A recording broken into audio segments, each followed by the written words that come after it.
हाँ, तो चलो विद्यार्थी मित्रों, वेलकम टू कर्णवती विद्या विहार कक्षा 7 सामाजिक विज्ञान। अपने लेसन 8 पढ़ रहे थे, मुगल मध्ययुग का दिल्ली दर्शन। तो अपने गुलाम वंश पढ़ चुके थे, ये पेज नंबर हो गया था। इसके बाद में आप यहाँ पे खिलजी वंश पढ़ चुके थे। अब आए यहाँ पे पेज नंबर 43 पे तुगलक वंश।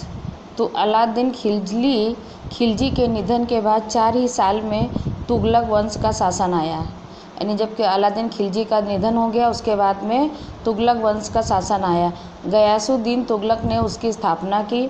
उसके समय में डाक चौकी, डाक पद्धत दाखिल हुई थी। अश्वरोही डाक ले जाते थे।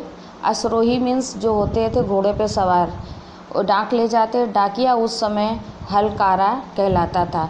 हलकारा के बारे में ज़्यादा जानकारी सौराष्ट्र की रसधारा में से जानिए। गयासुद्दीन के बाद मोहम्मद तुगलक नामक सुल्तान गद्दी पर आया। तब उसने कई योजनाएं अमल में रखी। उसकी तीव्र आलोचना हुई। इन योजनाओं में दिल्ली और दौलताबाद के बीच राजधानी का स्थानांतरण, ताम्र सिक्कों का मुद्रा में स्थान आदि मुख्य है। मोहम्मद तुगलक के समय में तांजीर का हबशी मुसाफिर इब्न बतूता भारत आया। सुल्तान के संचालन की समालोचना करते हुए लिखा है, मोहम्मद शाह के राज्य में प्रकाश और अंधकार दोनों एक साथ देखने को मिलते हैं। तो ये आपका हो गया तुगलक वंश। अब आइए आप देखिए विजयनगर का हिंदू राज। विजयनगर का हिंदू राज किस तरीके से था। दिल्ली सल्तनत काल में दक्षिण में शासन स्थापित करने के प्रयास हुए थे। अलाउद्दीन खिलजी के समय में प्रथम आक्रमण हुआ था। देवगिरी में से अधिकतर दौलत दिल्ली ले गया था। उसके बाद मालिक काफर ने वरंगल राज्यों का नाश किया। मोहम्मद तुगलक के समय में भी दक्षिण की परिस्थिति अधिक बिगड़ी थी। इस समय में दक्षिण में विजयनगर का हिंदू महाराज और बहमनी सुल्तान का शासन स्थापित हुआ।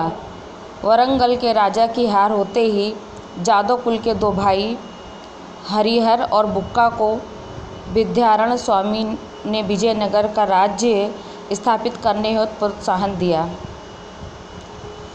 ईस्वी सन 1336 में तुंगभद्रा नदी के तट पर विजयनगर स्थापित हुआ। 8 ही साल के अल्प समय में ये राज्य तुंगभद्रा से लेकर कन्याकुमारी तक विस्तृत हो गया। हरिहर के निधन के बाद बुक्का और बाद के सभी वारिसदार निर्बल साबित होते हुए कुछ ही समय के बाद शासन में बदलाव आया। नए वंश में कृष्णदेवराय नामक प्रभावशाली शासक हुए। कृष्णदेवराय की सत्ता दक्षिण भारत में अच्छी तरह से फैली थी। फिरंगियों के साथ कृष्णदेवराय के अच्छे संबंध थे। साहित्य और कला का भी प्रेमी थे वो। ये योमके नामक इंजीनियर की मदद से उसने दक्षिण भारत में नहरों का निर्माण करवाया था।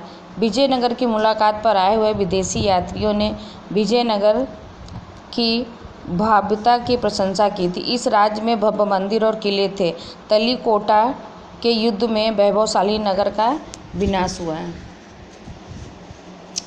तो विद्यार्थी मित्रों, अभी देखिए अपने आए बहमनी राज्य।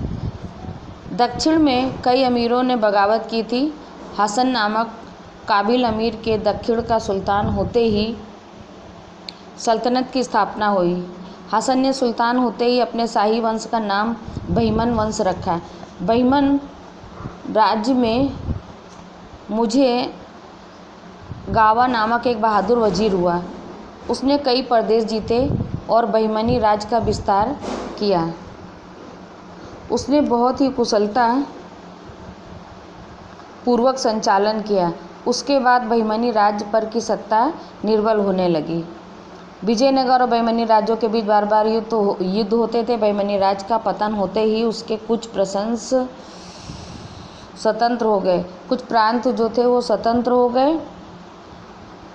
बीजापुर, अहमदनगर, गोवलकोंडा, बारण और बीडर ऐसे 5 स्वतंत्र राज्य स्थापित हुए। इसके बाद दिल्ली सल्तनत का अंत। मोहम्मद तुगलक के बाद फिरोजा शाह तुगलक का शासन आया, लेकिन इसी समय से ही दिल्ली सल्तनत की सत्ता निर्बल होने लगी। तुगलक वंश के शासन दौरान तैमूर ने दिल्ली पर आक्रमण किया, दिल्ली को लूटा। ऐसी अराजकता के बीच खिलजी खान नामक लोहार के हकीम ने दिल्ली पर सैयद वंश की स्थापना की। इस वंश के सुल्तानों की सत्ता दिल्ली के आसपास के विस्तार तक सीमित हो गई है।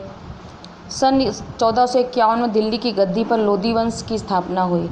उसके बाद उसका बेटा सिकंदर लोधी दिल्ली की गद्दी पर आया। सिकंदर में श्रेष्ठ शासक के सभी गुण थे, लेकिन धर्म की दृष्टि से वह आइसूड़ था।